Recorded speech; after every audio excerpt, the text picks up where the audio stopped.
everyone, and welcome back to the channel. I'm your host, the Pharaoh Equinologist, and today I'm joined with my co-star for the first episode of a new series we're doing called Ghost Trains, where we take you around to abandoned railroads in Connecticut.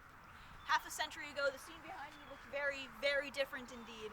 The snow you see now is replaced by train tracks, the crow sounds by the thunder of engines carrying passengers and freight on what was, in its heyday, the single longest train line in Connecticut. Now, nothing but a trail. How did this happen? How did we get here? To help answer the question of what happened to this railroad, we're going to take a trip along the line, starting in Willimantic, which is just behind me. Back in its heyday, Willimantic was one of the most prosperous towns in Connecticut and held the distinction of being also one of the towns with the most railway traffic that ran through it. In addition to this main line here, there was also the air line that ran down toward the coast, a continuation of this line out to Providence, a line that ran up north to Palmer and down to New London, which is today still active as NECR's Palmer Sub, which many of you longtime viewers are probably quite familiar with, as well as P&W's main line that runs to Plainfield. The first major point of this interest on the line coming out of Willimantic is the giant rail bridge over the Willimantic River, which stands behind me. This is one of the largest rail bridges that still remains on the line. It's got two separate pylons in the center, and it appears to have originally been built for double tracks, although now only one girder remains. However, you can see behind me on these concrete pylons, there's actually room for a second pair of tracks. I'm not sure if or when they were taken out. My research has yielded very little on that topic. There's really not much available on this line, unfortunately. But still, having a second track goes to show you that back in the day, this was a major line. A lot of traffic came in through here. Another major railroad feature you can still see here is actually one I'm standing on right now, which is a giant earthwork embankment. The trail is literally about 2 feet over there, but from here the grade drops off to the side. This is all dirt fill that still remains from the original rail grade that brought tracks on level to be able to cross the Willimantic River right here on this bridge. Now, as you can tell, this is no longer an active railroad and clearly hasn't been for years. I mean, there's no tracks left here at all. There is, in fact, a tiny little bit of track down this way that cars still occasionally get spotted on for a local shop. However, all the rest of this hasn't seen trains run in years. To the best of my knowledge, this line was abandoned officially by the New Haven Railroad in the 70s, and the tracks were torn up by the state and made into this nice rail trail here.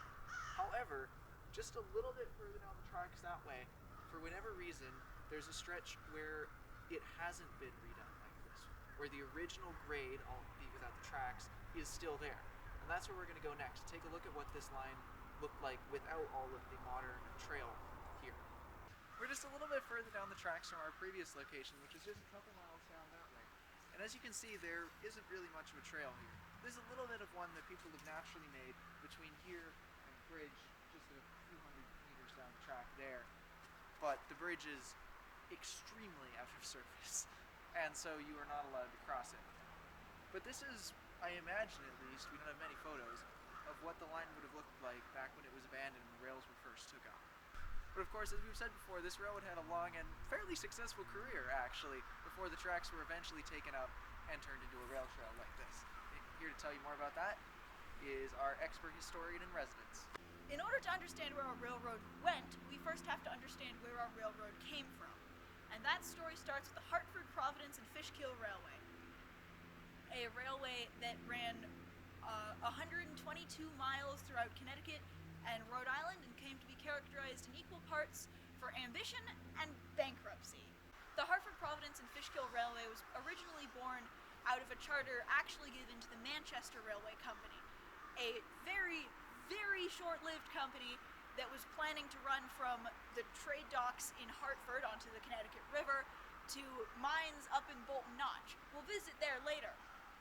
However, before the building could be finished and the railroad opened, they quickly ran out of money, having deeply underestimated the difficulty of building in Connecticut, and so their then dormant railway was ultimately sold to what would become the Hartford, Providence, and Fishkill Railway. This was expanded to eventually combine with the Plainsfield and Providence Railway to create a single branch of railway that ran all the way from Hartford to Providence, and a distance of, as the crow flies, just over 45 miles, but through roads, streams, and all manner of mountainous terrain that makes building railroads in Connecticut catastrophically more difficult than most people think of when they sign off on the paperwork. They eventually joined with the New York and Hartford Railway, another ambitious young railway that had attempted to build from Hartford to New York, but ultimately had failed. They had instead built from Hartford to the town of Fishkill-on-Hudson, which you may know for nothing, actually. But they ultimately were able to add some more length onto the end of the railway, and the Hartford, Providence, and Fishkill Railway was now officially born. We're now several miles north along the rail trail in the town of Andover, at the site of what used to be an old bridge over the tracks. Now you can tell that the bridge is still here, or at least a bridge is here. Those of you who are familiar with railroad architecture probably don't need me to tell you that this is not an original rail bridge. This is a bridge built by the state of Connecticut purposefully to carry the rail trail over this gap.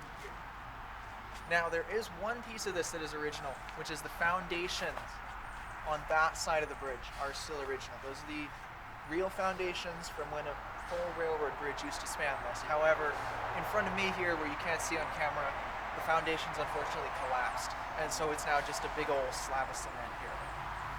But it's still cool. You can still see the original stonework and everything. That's probably stood there for possibly like 150 years or more. I don't have an exact date for when it was built. I couldn't find one online, unfortunately.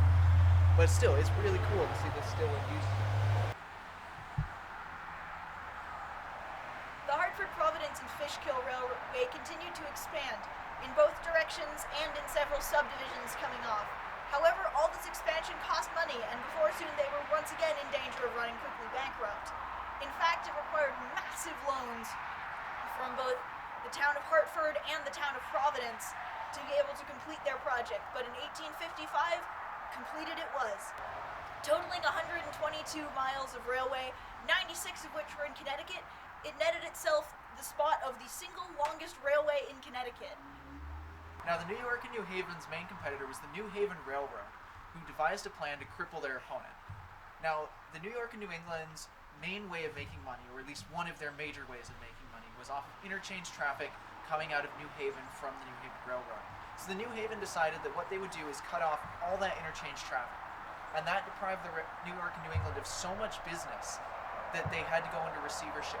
And in that process, one of the leading people at the New Haven Railroad became the head of the company. With the New York and New England now effectively under New Haven control, the line effectively became ran by the New Haven and lost its independence as it was loaned to the New Haven, as far as I can tell, virtually in perpetuity until its eventual abandonment. From here in Andover, we're now going to finish our trip for today and head to Bolton Notch, which is one of the hardest portions of the line to build, just a few miles north of here. We're here at our final stop for today's video at Bolton Notch, and behind me, as you can see, is the famous Bolton Notch Tunnel. Now, this tunnel was built back in 1951, which is about 20 or so years before the railroad was abandoned, the tracks were torn up, and this became a trail. This is, I believe, built at the same time as the highway to cross over what was at that point in time the railroad. You can still see the old cut that the tracks used to go through, but the highway is just adding an arched concrete dome over the top of it. Around the time of this bridge being built, unfortunately, our section of the railroad was nearing the end of its lifetime. It had mostly been carrying passenger traffic running from Boston to Hartford, and when a flood in August 1955 saw that service being suspended, it was ultimately never resumed. Local freight kept this railroad operating for about 15 more years before in 1970 it was ultimately retired. Some of it became a rail trail, some of it simply was left. Today, as just mentioned, the line lives on as the Hop River Trail, which we visited today. There's a lot of this trail that we haven't covered. So much cool stuff that we just didn't have time to stop and film today. So don't worry, we're planning on coming back and doing a bunch more episodes, probably of a more casual style, to make sure that we can get through a lot more of the cool stuff that's on this line and show you guys it. We're also hoping to expand this series out to some other rail trails in the area, because there's a lot of abandoned railroads in Connecticut, it turns out, that have some really cool histories that we'd love to share. If you guys enjoy the series and want to see us continue it, please let us know down in the comment section below so that we know that this is being enjoyed and liked, and we know to keep on making more of these.